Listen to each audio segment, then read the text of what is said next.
WhatsApp ഉപയോഗിക്കുന്നവരാണ് നിങ്ങളെങ്കിൽ നിങ്ങൾക്ക് ഉപകാരപ്പെടുന്ന 2 അടിപൊളി ട്രിക്കുകളാണ് ഇന്നത്തെ വീഡിയോയിൽ. അപ്പോൾ ആദ്യത്തെ അറിവിലേക്ക് കടക്കും മുമ്പ് ഇപ്പോൾ തന്നെ ഒന്ന് ഫോളോ ചെയ്തോ, നമുക്ക് വീണ്ടും ഇത്തരം അറിവുകളായിട്ട് കാണാവുന്നതാണ്. വാട്സാപ്പിൽ DP ആയിട്ട് ഒരു ഗ്രൂപ്പ് ഫോട്ടോ ഇടാൻ ശ്രമിച്ചിട്ടുണ്ടെങ്കിൽ നമുക്കറിയാം ആ ഒരു ഫോട്ടോയുടെ ഏതെങ്കിലും കുറച്ച് ഭാഗം മാത്രമേ സെലക്ട് ചെയ്തിട്ട് നമുക്ക് DP ആക്കാൻ സാധിക്കൂ.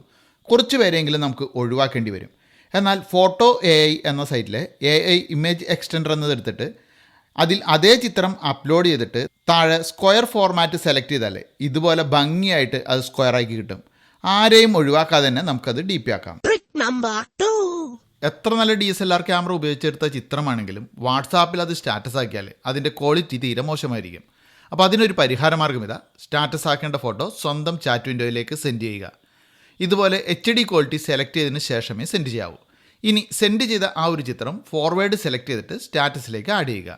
കണ്ടോ, ഇവിടെ ആദ്യത്തെ ചിത്രം നോർമൽ ക്വാളിറ്റിയിൽ സ്റ്റാറ്റസ് ആക്കിയതും രണ്ടാമത്തേത് HD ക്വാളിറ്റിയിൽ സ്റ്റാറ്റസ് ആക്കിയതുമാണ്.